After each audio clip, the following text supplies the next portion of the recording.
What's up, YouTube? Brad Hoover from Rants here. Alright, so now we can officially say that Venom 2, Let There Be Carnage, is a total success.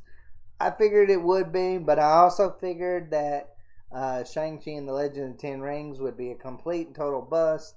And I also said that I felt like Suicide Squad 2, or The Suicide Squad, would be really a success, and it was a failure. So I'm 1 for 3, but hey guys, only remember the present one, the one that I got right, because that's all that matters. That's all that matters is what you've done in recent times. I've watched enough football to know that happens. But anyways, as far as Venom, Let There Be Carnage, great movie from beginning to end. I understand the criticisms from people. I feel like the criticisms with this film are valid. Don't have one complaint when it comes to it. I just completely have a completely different perspective when it comes to it. And I feel like my perspective is just as valid as theirs in this case. I think that you got to take both those Venom films and look at them individually and say, okay, this one was great because it had a lot of action and it had spot on comedy, just mixed in the middle of it. That was great. This one was more of a comedic approach. The problem that I had with it was that I felt like Carnage shouldn't have been the main villain, because I felt like this was more of a Brock Venom story than it was, adding a really significant villain like Carnage in the middle of it. I feel like you could add a lesser known villain that kind of was in the background, and then let Venom and Brock, have their little arguments and disputes. That was funny. That worked in this film, but I felt like that would have been a better take for this movie. Instead, it kind of would go this way with some things and go that way with other things, and there was a lot of things going on that probably shouldn't have been. Should have kept it a little bit more simple, but the comedy was spot on, so I'll give it a break when it comes to this. But anyways, let's go ahead and let's see how this thing actually did in theaters. It says Sony Pictures Venom, Let There Be Carnage took top spot at the domestic box office, blowing away all competition. The film had an opening domestic weekend of $90.1 million, beating out its closest competitor, The Addams Family 2, another movie I want to see, which only grossed $18 million, which is disappointing. Shang-Chi and the Legend of the Ten Rings was in distant third, bringing in $6 million, but when it comes to Shang-Chi, it's had some pretty good weekends, so it can afford, to kind of lessen. It's been out there for a while now. Alright, the rest of the top 5 included Warner Brothers, The Many Saints of Newark, which I was sort of excited to see, which brought in $5 million, and Dear Evan Hansen, which clawed in $2.4 million. The total overall domestic gross of the box office was $127.7 million, a huge surge from last weekend's $37.7 million. It's the largest grossing domestic weekend of the year. You know what? Hey, box office is starting to kind of rebound a little bit, which another thing that I personally didn't think would ever happen again. I was really gloomy when it come to that. I didn't think that we would be seeing any more box office hits, but hey, it's slowly coming back around, so you know what? We'll call that a good thing. It's the highest grossing weekend since February 14, 2020, which is really saying a lot. By everything that's gone on the last year and a half, that there really hasn't been anything that's topped this since February of 2020. To me, that's kind of amazing in a way. Where domestic box office grosses totaled $156 million, with Sonic the Hedgehog topping the charts with a $58 million gross. That's actually a pretty good movie too. It says Venom, Let There Be Carnage also brought in another $13.8 million at the international box office, for a global opening of $103.9 million. Pretty good. Alright, said Venom, Let There Be Carnage opening weekend makes it the highest grossing opening domestic weekend of 2021, beating Black Widow and Shang-Chi and the Legend of the Ten Rings and F9 The Fast Saga. Black Widow opened to 80.3 million. Shang-Chi and the Legend of the Ten Rings had a 75.3 million opening, and F9 The Fast Saga had a 70 million opening. Venom Let There Be Carnage also opened in fewer theaters than Black Widow and Shang-Chi and the Legend of the Ten Rings. Venom only opened in 4,225 theaters. Black Widow opened in 4,275 and Shang-Chi opened in 4,300. And I think that's kind of amazing in a lot of different ways. Yes, it wasn't that much difference. What was that? An extra 50 theaters? I mean, I guess it still means something. But overall, I think it tells something about how good the first Venom film actually was. Simply because a lot of people were excited about the sequel.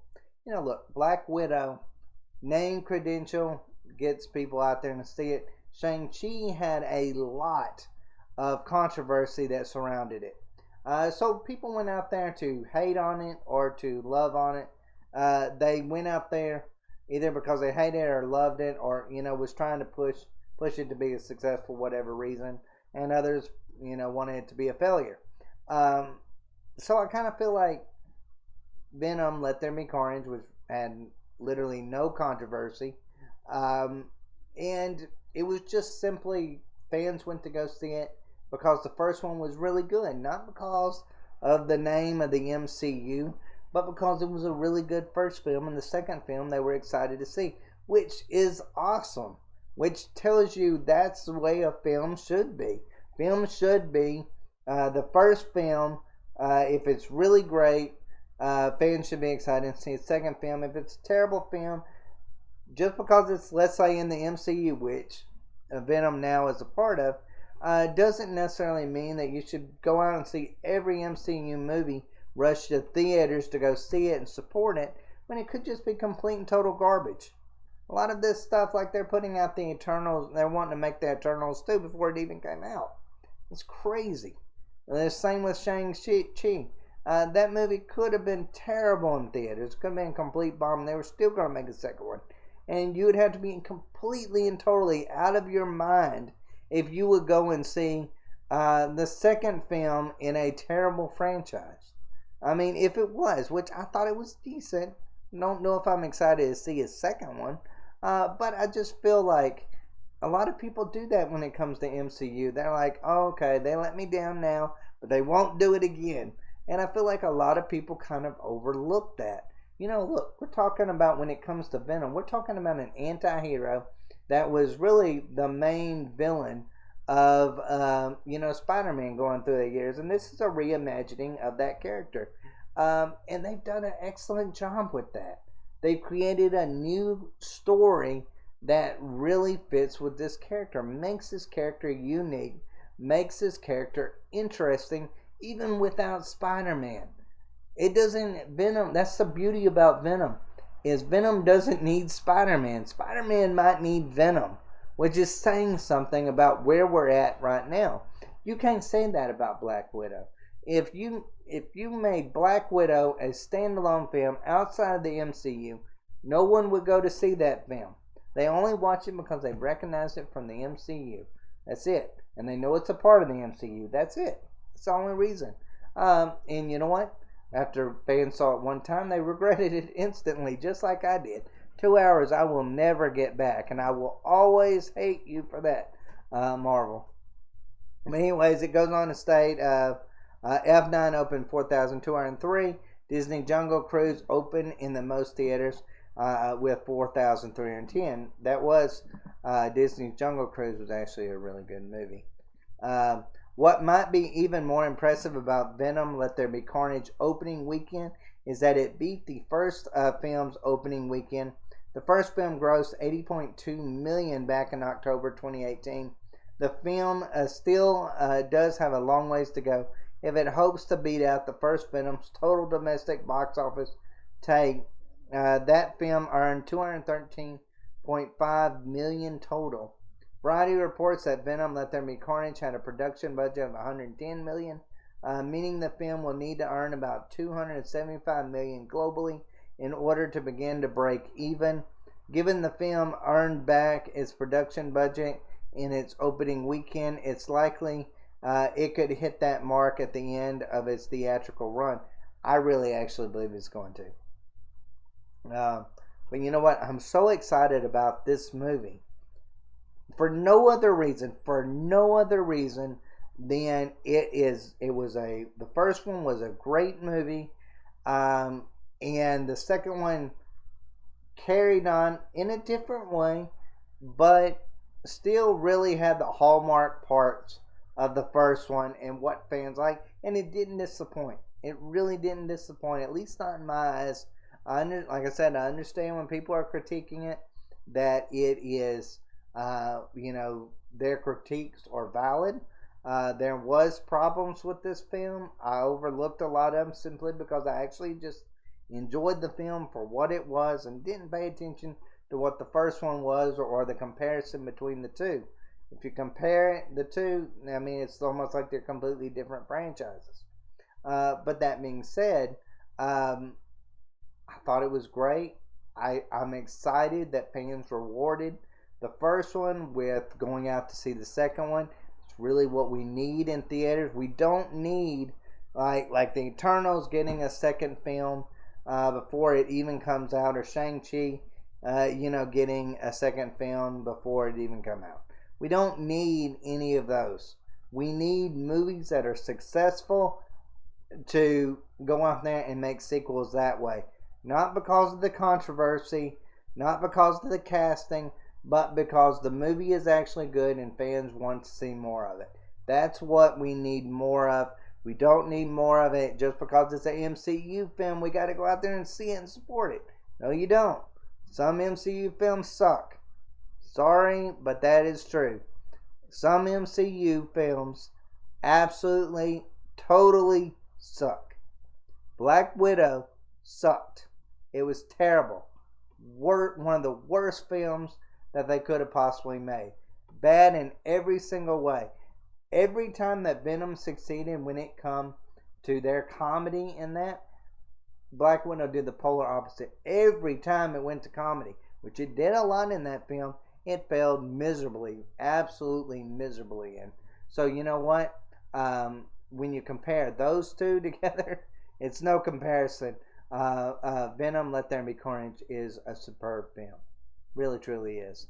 And I'm glad fans rewarded it at theaters. And maybe that will make, Marvel kind of realize, hey, you know what? Aren't we out here trying to make money on stuff?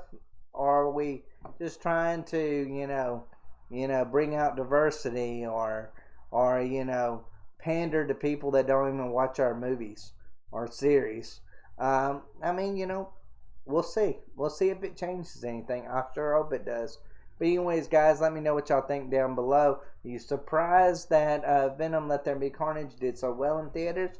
Or is it about kind of where you probably imagine it to be?